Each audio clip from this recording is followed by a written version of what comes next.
જેવા કર્મો એવું ફળ। એક ગામ હતું, તેમાં બે ખેડૂત રહેતા હતા। એકનું નામ રામ અને બીજાનું નામ શ્યામ હતું।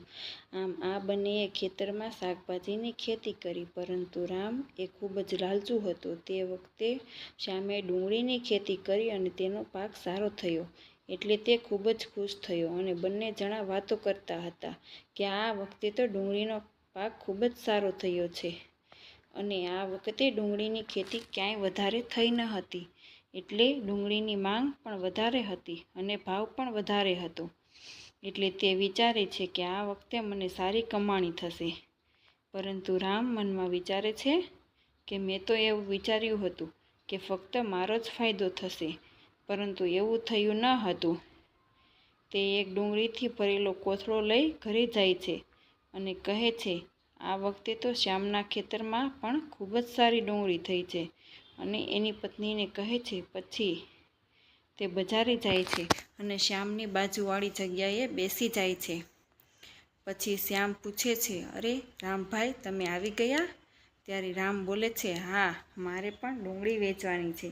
પછી તરત એક ગ્રાહક આવે છે અને રામને ડુંગળીનો ભાવ પૂછે છે। તો રામ કહે છે, 50 રૂપિયે કિલો। એટલે ગ્રાહક બોલે છે, આટલા મોંઘા? એટલે રામ બોલ્યો, હા જ તો, ડુંગળીના ભાવ વધી ગયા છે। પછી ગ્રાહક ડુંગળી લઈને જાય છે। પછી વારાફરતી બંનેની ડુંગળી વેચાઈ જાય છે। પછી બંને કહે છે, ખૂબ સારી કમાણી થઈ છે, ચાલો કાલે મળીએ હવે। પછી બંને ઘરે જાય છે અને મનમાં વિચારે છે કે આજે તો ખૂબ જ સારા પૈસા મળ્યા અને કાલે ફરીથી જવાનું વિચારે છે। પરંતુ રામ એવું વિચારે છે, બજારમાં ડુંગળીની ખૂબ જ માંગ છે, તો હું મારી અને શ્યામની ડુંગળી ખેતરમાંથી કાઢી લઉં તો ફક્ત મારા જોડે જ ડુંગળી વધશે અને બજારમાં મોંઘી કિંમત મળશે।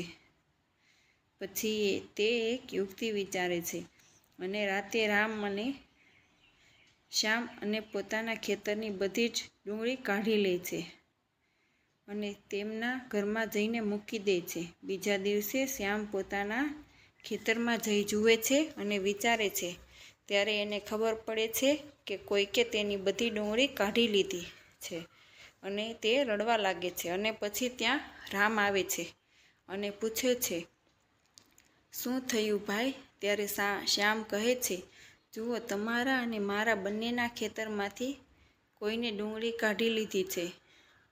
પછી તે કહે છે કે જેને આ કર્યું છે તે કદી સુખી નહીં રહે અને ભગવાન તેને તેના કર્મોનું ફળ જરૂર આપશે। પછી બીજા દિવસે રામ બીજા શાકભાજી લઈને બજારમાં જાય છે અને ત્યાં એક ગ્રાહક આવે છે અને પૂછે છે, રામભાઈ, ડુંગળી છે? તો તે ના પાડે છે। એટલે ગ્રાહક બોલે છે, શું થયું છે? બજારમાં ક્યાંય ડુંગળી નથી? પછી તે ઘરે આવે છે અને તેની પત્નીને પૂછે છે કે કેમ કોઈ શાક વેચાયું નથી? તો રામ કહે છે, હું ક્યાં શાક વેચવા ગયો હતો, હું તો ખાલી ડુંગળીની માંગ જોવા ગયો હતો અને બજારમાં ડુંગળીનો ભાવ ખૂબ જ વધી ગયો છે। ત્યારે તેની પત્ની કહે છે, શ્યામે તો ફરીથી ડુંગળી વાવી દીધી। તો રામ કહે છે, એનાથી શું ફાયદો થવાનો? જે આપણા પાસે છે તેમાંથી આપણને ખૂબ જ પૈસા મળશે। પછી અઠવાડિયું થઈ જાય છે। પછી તે બજારમાં જાય છે ડુંગળીનો ભાવ જોવા, પરંતુ ગ્રાહક ડુંગળી માંગતા હતા। પછી તે ઘરે જાય છે અને પછી તે ડુંગળી બહાર નીકાળવાનું વિચારે છે, પરંતુ પછી વિચારે છે કે હજુ ભાવ વધશે અને તે બજારમાં ડુંગળી લઈ જતો નથી।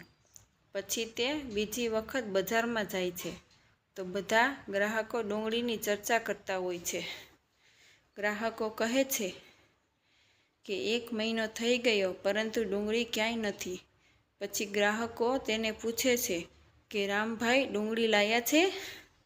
એટલે તે કહે છે, હું લાવીને આપી શકું છું, પરંતુ બહુ મોંઘી છે।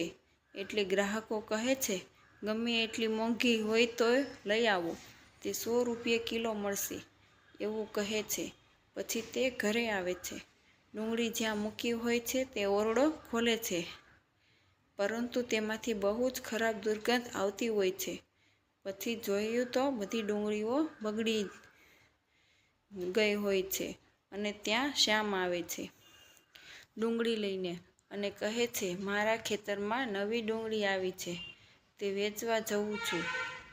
પછી રામ રડવા લાગે છે અને કહે છે કે મેં આટલી લાલચ કરી ના હોય તો આટલું નુકસાન ન થાય.